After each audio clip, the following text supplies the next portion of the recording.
बूढ़ी माँ का दर्द। 3 साल हो चुके थे बेटे को अपना घर छोड़कर विदेश में बसे हुए।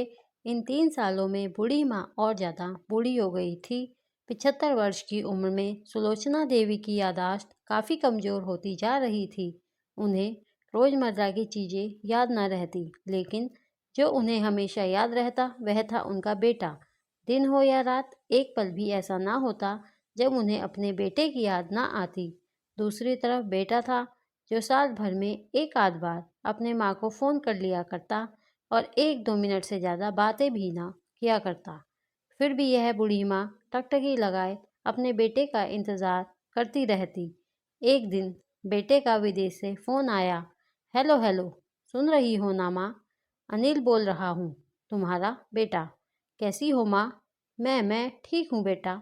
तुम, बहू और मेरा पोता कैसा है? माँ ने पूछा। सब अच्छे हैं माँ। मैं अगले हफ्ते गांव आ रहा हूँ माँ, तुम्हें लेने। अब हम सब साथ में ही लंदन में रहेंगे माँ। तुम्हारी बहू कह रही थी माँ को यहाँ पर लेकर आओ, बेचारी अकेली वहाँ परेशान होती होगी। बेटे ने कहा। माँ की बूढ़ी सूखी आंखें आंसुओं से भीग गई। उसके कमज़ोर शरीर के नस नस में खुशी की लहर दौड़ गई। बेटे और बहू का अपने प्रति प्रेम देखकर माँ का मन खुशी से भर आया। बेटे ने आगे कहा, माँ तैयार रहना, मेरी ज़्यादा दिन छुट्टियाँ नहीं हैं। जिससे जितने पैसे लेने हैं लेकर रखना। तब तक मैं प्रॉपर्टी डीलर से बात कर लेता हूँ। घर के लिए। घर के लिए? माँ ने पूछा। हाँ माँ, गांव का घर हमें बेच देना पड़ेगा। अब हम साथ में ही रहने वाले हैं, तो वहाँ पर घर रखने का कोई मतलब नहीं है माँ। बेटे ने कहा। बुढ़ापे की वजह से ठीक से चलने में असक्षम माँ ने पूरे मोहल्ले में घूम घूम कर अपनी इस खुशखबरी को सबको सुनाया। सभी को खुशी हुई। सबको लगा माँ जी के आखिरी दिन अपने परिवार के साथ खुशी से बीत जाएंगे।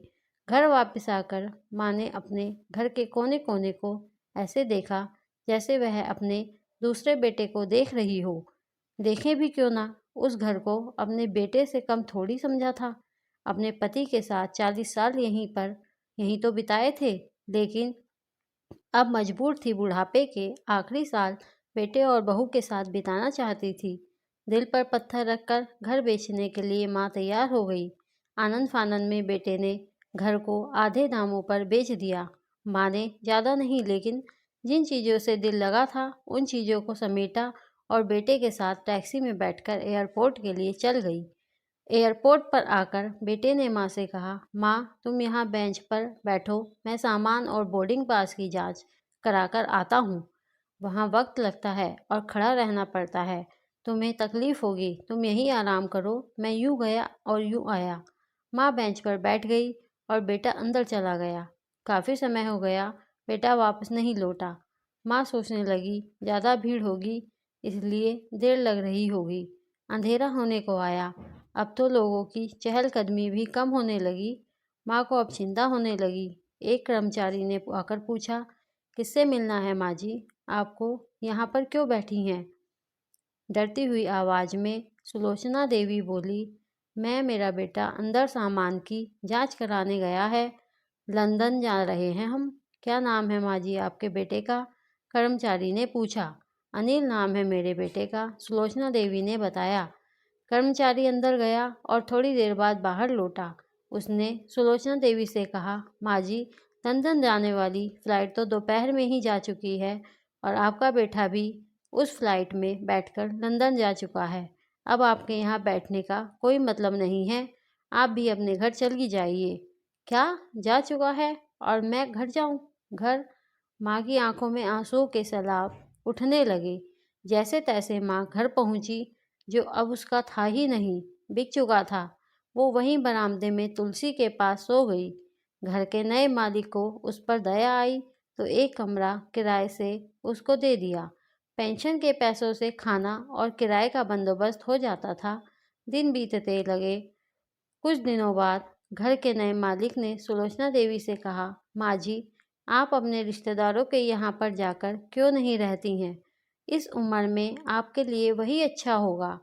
अच्छा तो होगा, लेकिन अगर मेरा बेटा वापस आया तो उसका ख्याल कौन रखेगा? मेरा बेटा बहुत भोला है, उसे अपना ख्याल रखना बिल्कुल नहीं आता। मैं कहीं नहीं जाऊंगी, क्या पता कब उसे मेरी ज़रूरत पड़ जाए, माँ ने कहा। दोस्तों, सच बता रही हूँ, माँ की ऐसी बातें सुनकर मेरी आंखों में आंसू आ गए। किसी ने सच ही कहा है, पूत कपूत हो सकता है, लेकिन माता कभी कुमाता नहीं होती। दोस्तों, आप सभी से हाथ जोड़कर विनती करती हूँ, अपने माता पिता की जितनी हो सके सेवा करना, उनके साथ कभी बुरा बर्ताव मत करना। अनिल तो अपनी माँ को छोड़कर चला गया, लेकिन कल वो दिन भी आएगा जब उसके खुद के बच्चे उसे छोड़कर चले जाएंगे। तब पछताने के सिवा उसके पास कुछ नहीं होगा, ना माँ और ना ही बीता हुआ समय। जीवन की रीत है, जो जैसा करता है उसे वैसा ही मिलता है। आशा करती हूँ आप सभी को ये दर्द भरी कहानी पसंद आई हो, तो प्लीज़ चैनल को लाइक, शेयर और सब्सक्राइब कीजिए। धन्यवाद।